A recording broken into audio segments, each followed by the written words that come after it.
राजेश अपनी पत्नी लता, बेटे सुनील और बहू आशा के साथ शास्त्री नगर में रहता था। आशा अपने सास ससुर के साथ बिल्कुल भी अच्छा बर्ताव नहीं करती थी। एक दिन, बहू, मेरी ये छड़ी टूट गई है, चलने में बड़ी परेशानी होती है। तू सुनील से कहकर नई छड़ी बनवा देना। सासू माँ, एक तो इतने खर्चे होते हैं और ऊपर से आपकी ये छड़ी खरीदने निकलेंगे तो 1-1.5 हजार से तो कम की तो आएगी नहीं। और वैसे भी आपको कहीं आना जाना तो होता नहीं। इस टूटी हुई छड़ी से ही काम चला लीजिए, इसकी मरम्मत करवा देते हैं। आशा वहाँ से चली जाती है। तभी उनके पति राजेश जी वहाँ आ जाते हैं।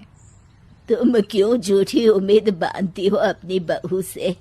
लता इतने सालों में इसने कभी भी हमारा सम्मान नहीं किया, आज क्या करेगी? तभी वहाँ उनका पोता रोहित आ जाता है। दादी, ये देखो मैं आपके लिए क्या लाया हूँ। क्या बेटा? आपकी पुरानी छड़ी टूट गई थी ना, तो ये मैं अपनी कमाई से आपके लिए छड़ी लेकर आया हूँ।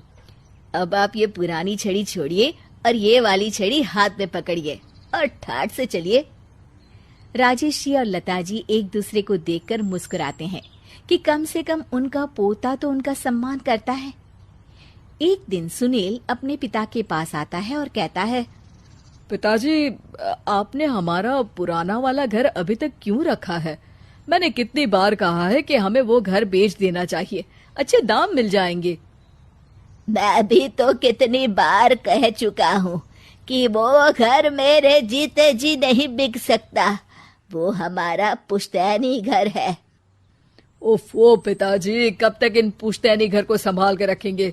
अब छोड़ भी दीजिए मोह माया, आपके पूजा पाठ के दिन है, कहाँ आप एक घर के मोह में लगे हुए हैं।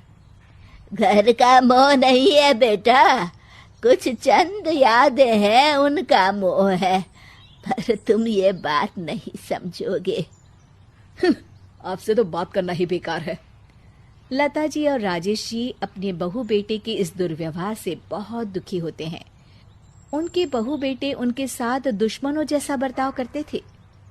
एक दिन जब रोहित घर आया तो देखता है कि उसकी माँ आशा अपनी सास को भला बुरा कह रही होती है।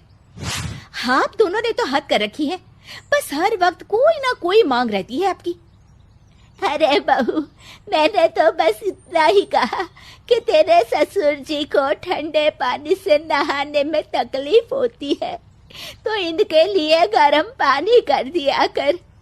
अगर मेरे हाथ पांव चल रहे होते ना तो मैं ही कर देती, तुझसे ना कहती। हाथ पांव तो अभी भी चलते हैं सासू माँ आपके, बस आप चलाती नहीं है। क्या मैं नहीं जानती कि ये सब नाटक है आपका, ताकि सारा काम मुझे ही करना पड़े। आशा वहां से चली जाती है और रोहित अपनी दादी के साथ इतना दुर्व्यवहार होता देख गुस्से से तिल मिला जाता है। वो गुस्से में अपनी माँ के पास जाता है। माँ, ये तुम किस तरह से दादी से बात करती हो? अरे तुझे नहीं पता बेटा, उनके तो 50 नाटक रहते हैं। खैर तू ये सब छोड़, मुझे तुझसे एक बात करनी है, और वो भी खुशखबरी वाली। कैसी खुशखबरी माँ? अरे तेरे पिताजी ने अपनी दोस्त की बेटी मेघा से तेरा रिश्ता तय कर दिया है। क्या मेघा से? माँ, पर हम तो बहुत अच्छे दोस्त हैं। मेघा से शादी का तो मैंने कभी सोचा भी नहीं। अरे नहीं सोचा तो अब सोच लेना। रोहित और मेघा बाहर एक दूसरे से मिलते हैं और बातें कर रहे होते हैं। मेघा, मुझे पता है कि हम दोनों की शादी होने वाली है, पर मैं तुम्हें एक बात अभी से बता देना चाहता हूँ। क्या रोहित? यही कि मेरी माँ एक अच्छी सास नहीं बनेगी, क्योंकि वो एक अच्छी बहू नहीं है। पर रोहित, आंटी को तो मैं बचपन से जानती हूँ, वो तो बहुत अच्छे स्वभाव की हैं।